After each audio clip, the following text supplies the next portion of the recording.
Saat kalian tidur, kalian tentu pernah diganggu oleh makhluk bernama nyamuk.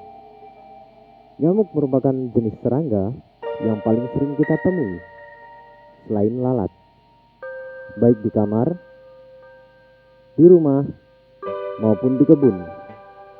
Tapi pernah nggak kita berpikir, kenapa harus ada nyamuk? Dan bagaimana siklus hidup mereka?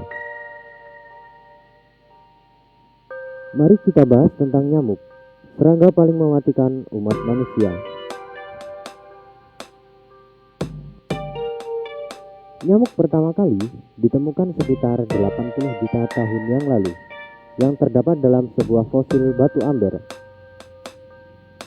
Nyamuk sudah ada sejak zaman megafauna seperti dinosaurus dan mamalia besar lainnya. Mereka tidak hanya menghisap darah manusia, tetapi juga hewan seperti ular, burung, atau bahkan beberapa jenis ikan. Nyamuk adalah serangga yang termasuk dalam ordo Diptera, lalat, dan tergolong dalam famili Culicidae. Jenis yang berada dalam kelompok ini mencakup Anopheles, Culex, Ctopora, Ochlorotatus, Aedes, Sabetes, Culiceta, dan Haemogogus. Secara anatomi, nyamuk memiliki 2 sayap bersisik, tubuh yang langsing, dan 6 kaki yang panjang. Ukuran antar spesies nyamuk berbeda-beda, tetapi sangat jarang sekali yang melebihi 15 mm. Dalam bahasa Inggris, nyamuk dikenal sebagai istilah mosquito, berasal dari sebuah kata dalam bahasa Spanyol atau bahasa Portugis yang berarti lalat kecil.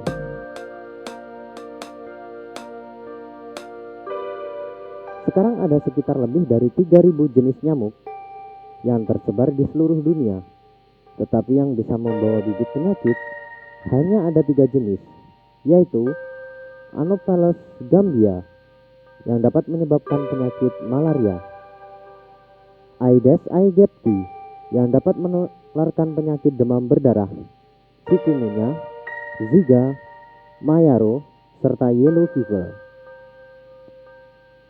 Culex pipiens yang dapat menyebabkan penyakit West Nile, sejenis penyakit yang hampir sama seperti DBD.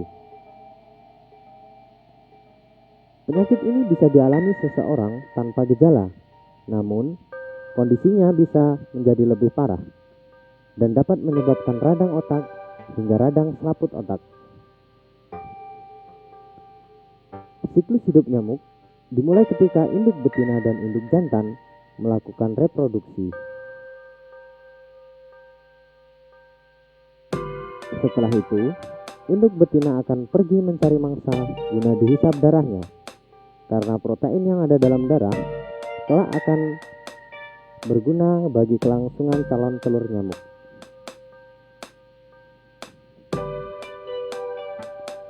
Setelah dirasa cukup, nyamuk betina akan terbang mencari lingkungan yang sesuai untuk bertelur, entah itu di kolam, di sungai, maupun di kubangan air. Nyamuk merupakan serangga yang melewati metamorfosis sempurna. Mereka akan melewati fase telur, larva, pupa, hingga akhirnya menjadi nyamuk dewasa. Fase pertama dari daur hidup nyamuk adalah bertelur. Nyamuk bisa bertelur sekitar 100-300an telur dalam 1 kali pembuahan. Nyamuk betina akan mencari kubangan air yang memiliki suhu ideal untuk menetaskan telurnya.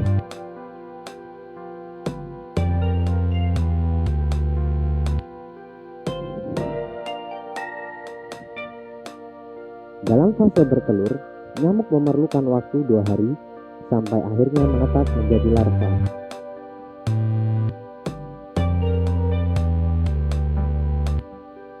Larva atau jentik nyamuk adalah fase selanjutnya setelah bertelur. Di fase ini, nyamuk bisa mengganti kulitnya sebanyak 4 kali. Pergantian kulit tersebut dilakukan karena perubahan ukuran nyamuk sebelum fase transisi pupa. Fase inkubasi itu umumnya dapat berjalan sekitar 5-10 hari, bergantung dengan suhu lingkungan, makanan, serta keberadaan predator lainnya.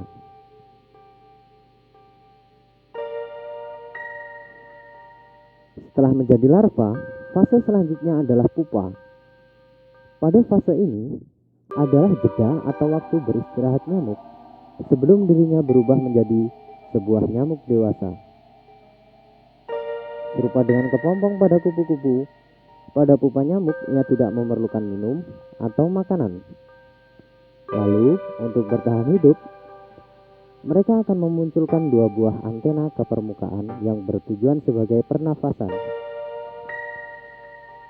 Setelah terbentuknya organ tubuh nyamuk, yakni sayap, kaki, dada, perut, mata, antena, serta belalai, maka nyamuk sudah siap untuk terbang dan mengulangi daur hidupnya. Jika ditotalkan, kurang lebih fase dari telur sampai dewasa sekitar 10-14 hari, tergantung jenis nyamuk dan lingkungannya.